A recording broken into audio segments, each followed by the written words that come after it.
Midday here in Nashville, so I'm going to shut it down for the day. And I usually like focusing on the morning. If I miss trades in the morning, then I'll try to find something a little bit later. But today worked out okay, so I'm just going to go ahead and shut it down for the day. Today had several good setups. Wasn't quite as easy as yesterday. I think because of how the market's behaving, we kind of gapped down just a little bit.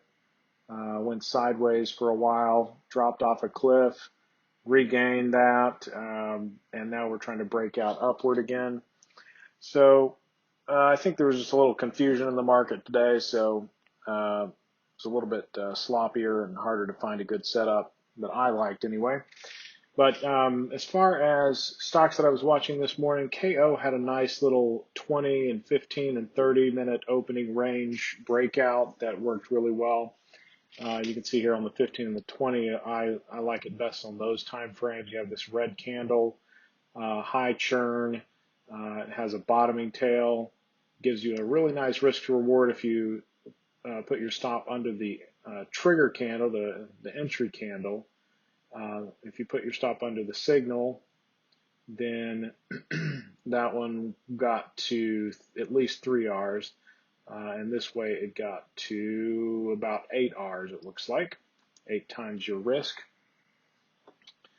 So the entry over the high here with a stop under the entry candle, that's a lower probability trade with a higher risk to reward. So if it does work, then you get a bigger payday, but they're not going to work as often. Then the higher probability trade is to put your stop under the low of the day.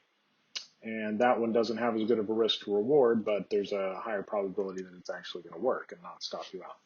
So that's how that works. Let's see here. This one just, I noticed after looking back, scanning through my list here, that there was a 1, 2, 3 inside kind of continuation pattern that I missed here. And so that one had nice 2 Rs for went immediately to target the first bar that triggered you in, and then it's been kind of uptrending and continuing the rest of the morning. Monster had a nice 5-minute trigger or signal here.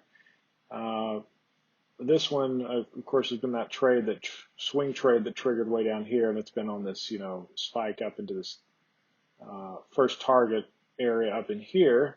So I mentioned this several times. And so this has given several good intraday volume signals along the way. And so when something's working pretty well, I like to keep an eye on it. And so this one had a nice 5-minute here that triggered and immediately went to target. And then it's just kind of based the rest of the day. VZ, this one has worked multiple times today.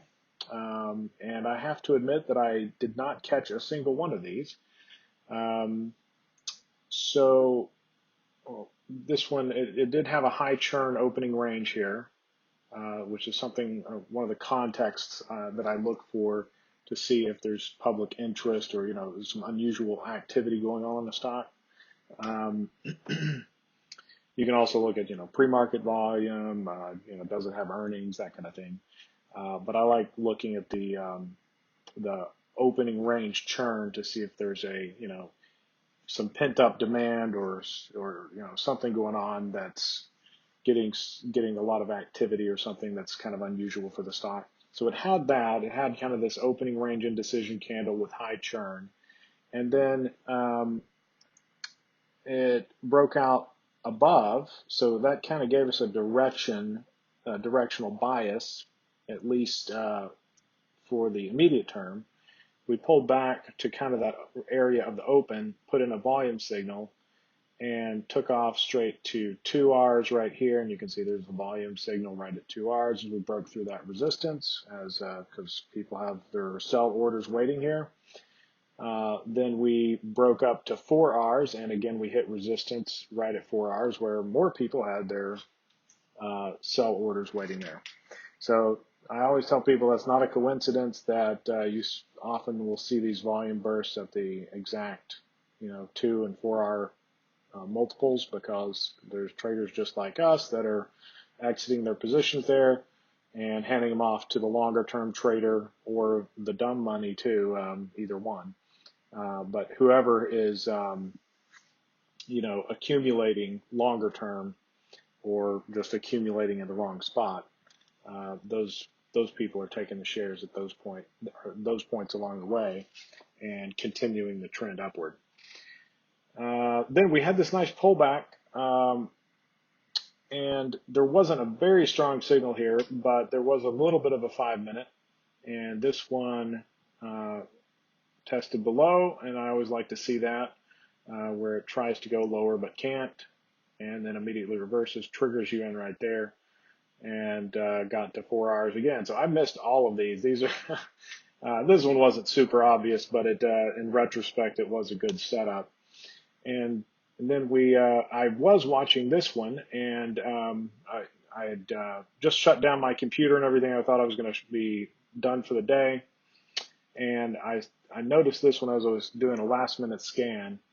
This one got to 1 hour immediately, and we're still kind of waiting around to see if it's going to get to 2 hours eventually here. But you can see there's a little volume burst there where we hit some supply at that 1 hour mark, and so it may or may not actually get up to the 2 hour mark. It might be reversing here. But anyway, so those were 3 good setups. Whether this one works or not, it was a decent pullback trade, and it had a volume signal at kind of a rising trend moving average here. So I mean, it looks like a pretty setup, and I don't see any reason why it shouldn't be able to get to target. But I missed every single one of those. I took my eyes off it for a minute while I was trying to boot up my computer, and by the time I looked back, it was already gone. But that happens.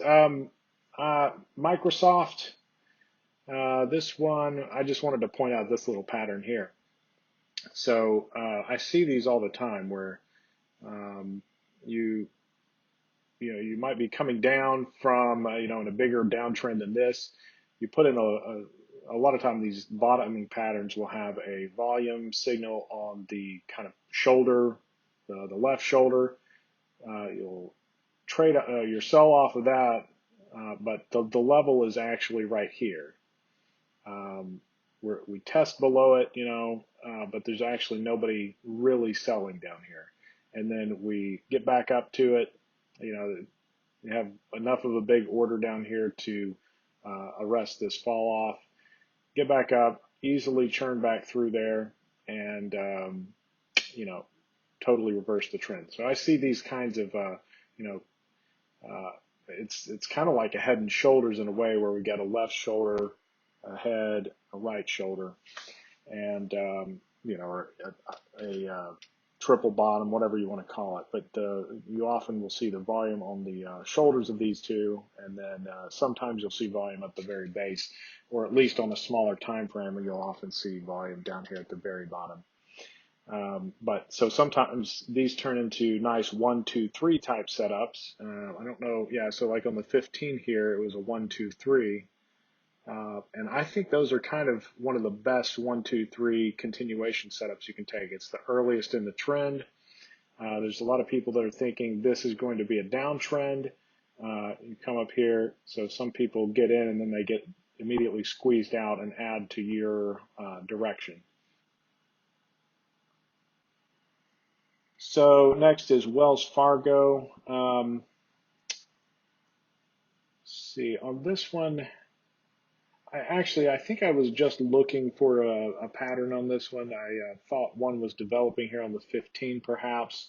There were a couple of volume signals here, but nothing really great. I was looking for this to kind of develop into a pullback, and I think at one point this did have a volume signal before the bar actually closed and flushed out down here.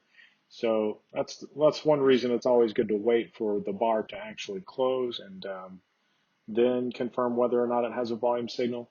So anyway, I was looking for this as a pullback, and this didn't materialize into the pullback that I was looking for, so that's nothing to actually look at.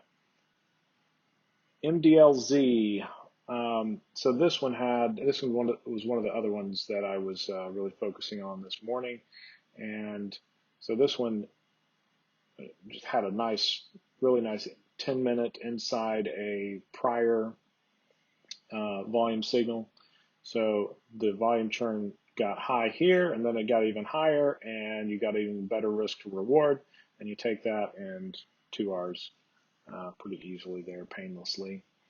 And then it's kind of been just sideways churning through that resistance up there, it looks like. So we'll see if that's able to get higher later. ExxonMobil, I noticed this one because of these multiple volume signals down here on the 10 and the 5.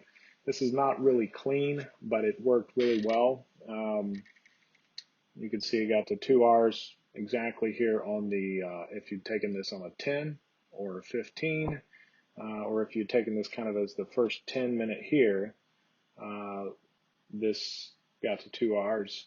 And there was another opportunity over here as well. Then we have this pullback here that worked. And this is kind of one of those where you got volume. It's kind of a micro double bottom type of pattern. Push down, two tries to go lower and it can't do it, and then takes off. This one I almost took just a minute ago, but it's just I realized that it's not really trending enough that I am really that interested in it, so I went ahead and let this one go. And it looks like it was a good decision here because it looks like it got to just around 1.5 Rs, and so I probably would have had my exit order right up here at the highs, and it didn't quite get there. So saved me a little bit of a stop out there, it looks like. MO. So this one is another one I've been trading today, and so we have the high volume on the opening range on multiple time frames here. It cleaned up on the 15. You can see there was a nice inside 15 candle here where you get a better risk to reward at the low end of this range. The 10 was nice, and so I took this on the 10, and so that one got to 2 Rs, and I exited right up here at the high of the day, and then it put in a new high and didn't quite get to 4 Rs up here. So some people got a little frustrated, I'm sure. And then we pulled back, and I took it again right here on this 10-minute. And this one just got shy of my target, which I was kind of being a bonehead and trying to hold out for my 2 extra pennies or whatever it was, when I should have realized that there's a 54 round number level there that I should have put my target at. And I might have been able to get out there at that 53.99 if I had taken that into account. But anyway, so it topped out at 53.99. I trailed my stop up to break even, and so it took me out at probably, $6 loss or something, whatever the commissions are. And so that one, it worked nice initially, went almost to target. I just didn't manage it quite as well as I should have. So that's the human element of trading. So that's MO. There were a couple of good trades on that one. This one, MPC, I was watching this one. You can see here this nice little pullback that was happening on top of the, as a retest of this level. And volume was stepping back in. And so I was ready to go long with this one if it was going to materialize. It didn't actually trigger me in. So instead it wasn't able to hold that level and reversed, so, or continued down lower, and so I didn't ever get into that one. But anyway, so that's the trading day for me today. Not as much excitement out there for me, but it was solid nonetheless. So that's all you can ask for, really. And anyway, so that's what I got, guys. If this helps, please give me a thumbs up, give me a subscribe, and we will see you in the future. Thanks.